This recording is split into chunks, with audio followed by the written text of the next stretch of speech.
L'évolution demande de la douleur. La douleur, vraiment, c'est quelque chose que tu ne peux pas éviter. Et si tu es constamment en train de vouloir éviter de la douleur, alors tu n'auras aucune évolution. La douleur, c'est quelque chose vraiment d'intéressant parce que nous savons tous que quand nous allons dans une salle de sport, alors quand nous sommes en train de travailler, il y a de la douleur parce que c'est à partir de la douleur que tu commences vraiment à te développer. Mais cependant, il y a une douleur qui est extrêmement difficile à contenir et ceci, c'est la douleur mentale. Beaucoup de personnes sont capables d'endurer certaines douleurs physiques, mais très peu de personnes sont capables d'endurer des douleurs mentales. Et c'est là malheureusement où le jeu se passe, la douleur mentale. Parce que la douleur physique, en général, elle est très facile, elle est très simple, les personnes la supportent plutôt très bien. Mais cependant, la douleur mentale, c'est quelque chose que très peu de personnes vraiment parviennent à maintenir cela. Et quand je parle de douleur mentale, c'est quoi? Ce sont tes peurs, ce sont les doutes, ce sont tes frustrations. Déjà, est-ce que ça va marcher? Tu es en train de travailler sur un projet, mais tu ne sais pas si ça va marcher ou pas. Tu es en train de faire un projet, tu es sur un deal, tu ne sais pas si ça va bien se passer ou pas. Tu es sur un deal et puis les gens te poignardent. Les gens te abusent de toi. Donc, c'est toutes ces douleurs mentales qui sont extrêmement difficiles à contenir, qui sont difficiles à rester clair et continuer à travailler, continuer à faire ce qui doit être fait pour avancer. Et ce qui est vraiment intéressant à regarder, c'est la douleur. Dans la douleur, quand nous regardons quelqu'un, par exemple, qui est en train de faire sport, ou bien, par exemple, une femme qui est en train de donner naissance à un enfant, elle traverse une douleur extrême. Mais cependant, ce qu'elle obtient à la fin de cette douleur, c'est la vie, c'est un bébé. Et pour toi, par exemple, un homme, la douleur dans laquelle tu vas traverser, et la douleur, comme je l'ai dit, ce n'est pas vraiment une douleur physique, parce que la douleur physique, elle est négligeable. C'est un peu comme quand tu te casses le bras, ok, le moment que tu te casses le bras, il fait mal, mais après quelques secondes, il ne fait plus mal. Oui, si on le touche encore, il va faire mal, mais une fois qu'on prend soin de cela, il ne fait plus mal. Mais la douleur mentale, c'est quelque chose que tu vis avec au quotidien. Même comme, je vais revenir là-dessus, même cette douleur mentale, c'est aussi quelque chose que tu peux mettre fin dessus avec un claquement de doigts. Mais pour cela, tu dois devoir avoir cette habitude-là d'utiliser tes outils, donc ton technotuteur, ton pardon de soi, de telle sorte que tu puisses mettre fin à cette douleur mentale-là à un claquement de doigts. Mais ça prend du temps, énormément de temps, de pratique, d'utilisation de ton technotuteur, la pratique du pardon de soi journalier et de préférence tous les jours pour pouvoir être capable de fermer comme ça cette douleur mentale. Parce que quand les gens te trompent, quand les gens te déçoivent, quand les choses ne se passent pas comme tu veux, quand tu es en colère, quand tu es triste, quand tu ne sais pas si ça va marcher ou pas, tous ces moments-là, ce sont des moments extrêmement pénibles mentalement, mais en même temps, tu dois trouver la capacité de mettre fin à cela, de telle sorte que tu puisses continuer à faire ce que tu dois être fait, parce que ce n'est que l'activité qui va te faire traverser cette étape. C'est un peu comme dans une salle de sport. Quand tu es en train de travailler et que ça commence à faire mal, si tu arrêtes dès que ça commence à faire mal, alors tu vas jamais progresser. Donc, le meilleur moment où ton muscle est vraiment en train de croître, en train de grandir, en train de prendre du volume, c'est le moment où tu es constamment en douleur, en train de faire tes répétitions. Et quand tu n'es pas en douleur, alors c'est juste le muscle normal que tu as déjà développé jusqu'à présent. Mais le moment où ça commence à faire mal, c'est à partir de ce moment-là que ton muscle commence à se développer. Donc ça veut dire que si tu arrêtes avant ce moment-là, alors ton muscle ne va jamais se développer. Et ceci est donc pareil dans la vie en général, où beaucoup de personnes, dès que ça commence à être mentalement pénible, directement on arrête parce qu'on se dit, si ça fait mal, si ce n'est pas confortable, alors ce n'est pas le bon chemin. Et ceci aussi, je reviens toujours là-dessus, dans cette fameuse loi d'attraction où on fait penser aux personnes que tu dois toujours bien te sentir, tu dois toujours être heureux, parce que si tu n'es pas heureux, alors tu ne vas pas attirer ce que tu veux dans ta vie et ainsi de suite. Mais la pratique n'est pas comme ça. Sois pratique et regarde une salle de sport, regarde quelqu'un qui...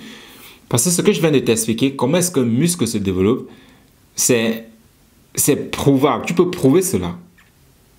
Donc, tu peux commencer par toi-même. Va dans une salle de sport, commence à t'entraîner et dès que ça commence à faire mal, dès qu'il y a une petite douleur, arrête tes entraînements. Et fais ça comme ça tous les jours. Donc, chaque fois que tu vas au gym, dès que ça fait mal, alors tu arrêtes parce que non, si c'est la douleur, c'est négatif, alors tu ne vas jamais pouvoir développer ton muscle. Parce que c'est comme ça, en fait, que la loi de l'attraction, que les gens comprennent cela, que non, je dois me sentir bien, je dois toujours me sentir bien. Si je me sens mal, alors c'est que je suis sur la mauvaise direction. Et dès qu'ils commencent à se sentir mal, alors ils arrêtent ce qu'ils faisaient parce qu'ils disent non, si je ne me sens pas bien, alors c'est que ce n'est pas le bon chemin. Mais si tu fais l'exemple de la salle de sport et que tu y vas et tu travailles, quand ça commence à faire mal, tu arrêtes, toi-même tu vas te dire mais ça n'a pas de sens. Je dois continuer parce que ce n'est qu'en continuant que je vais développer le muscle. Et c'est exactement comme ça dans la vie pratique, dans la vie active. Quand tu es en train de faire quelque chose, quel que soit ce que c'est, et comme j'ai dit, la douleur mentale, elle est plus difficile à gérer que la douleur physique. Parce que quand tu vas dans une salle de sport, c'est principalement une douleur physique que tu dois endurer, le muscle qui fait mal, et ainsi de suite.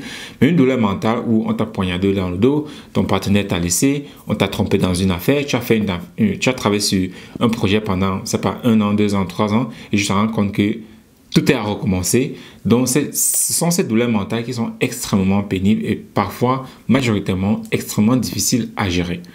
Et comme quelqu'un disait toujours, ton habilité à réussir est proportionnelle à ton habilité à gérer le stress, à gérer les échecs et à gérer des situations inconfortables.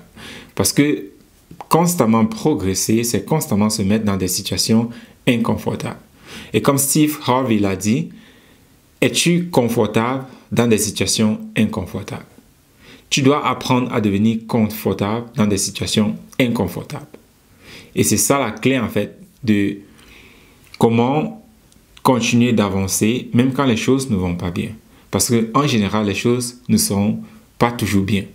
Donc, dans la majorité des cas, tu seras toujours dans des situations où les choses ne vont pas bien.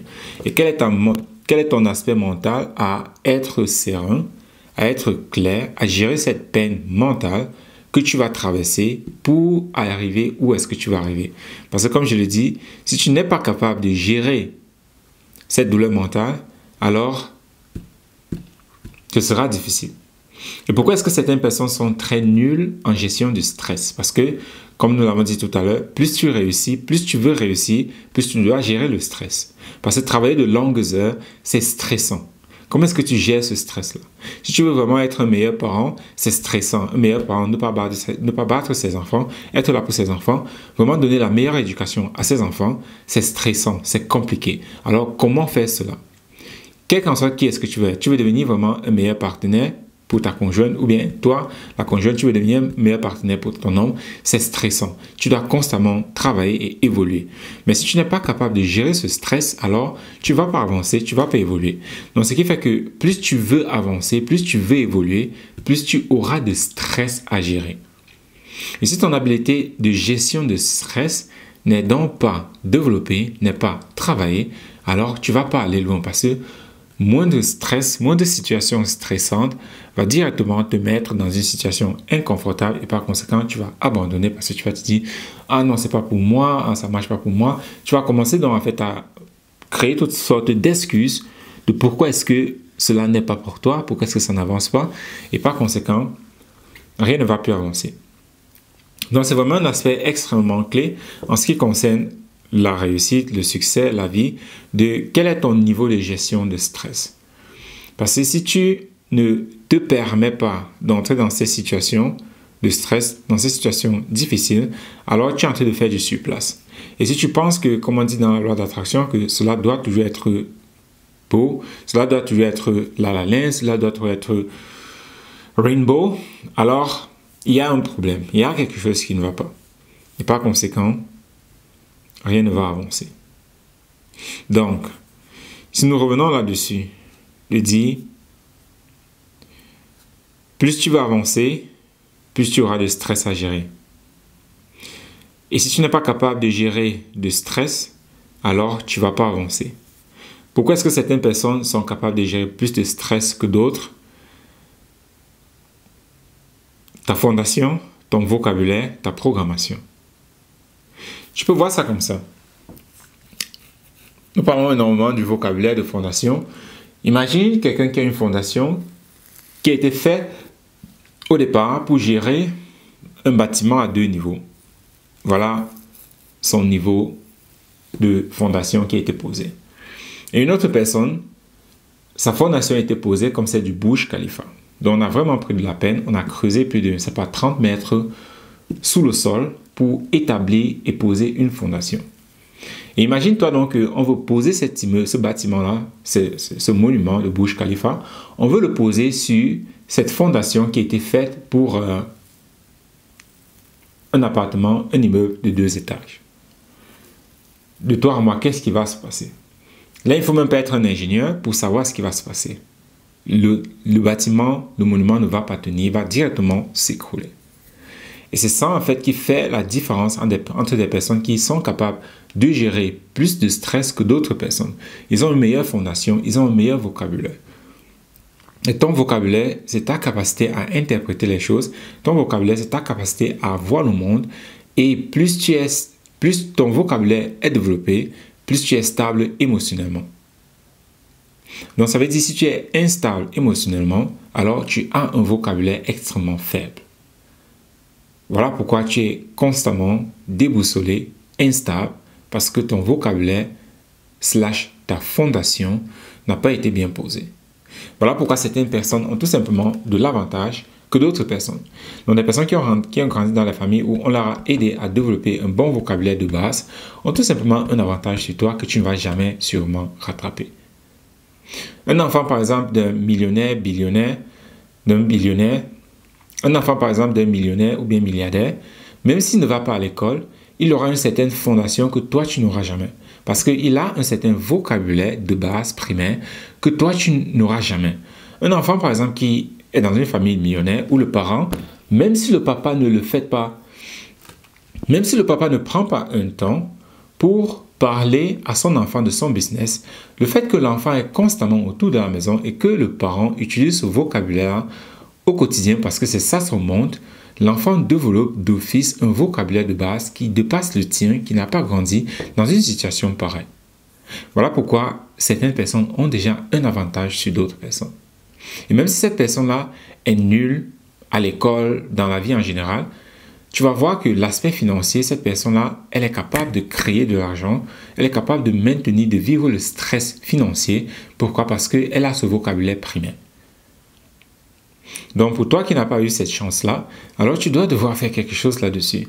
Parce que je te pensais que non, je vais méditer quand cette situation-là va arriver.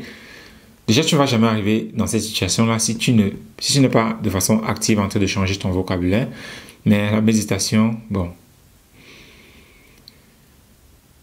Tu peux méditer si tu veux, mais si ta méditation, c'est dans le but de changer ta fondation, alors tu peux méditer autant que tu veux, mais cela ne va rien changer. Donc, ta capacité de gérer le stress, elle est très importante parce que chaque fois que tu sors de ta zone de confort, c'est stressant, c'est inconfortable, et tu dois être capable de gérer cela.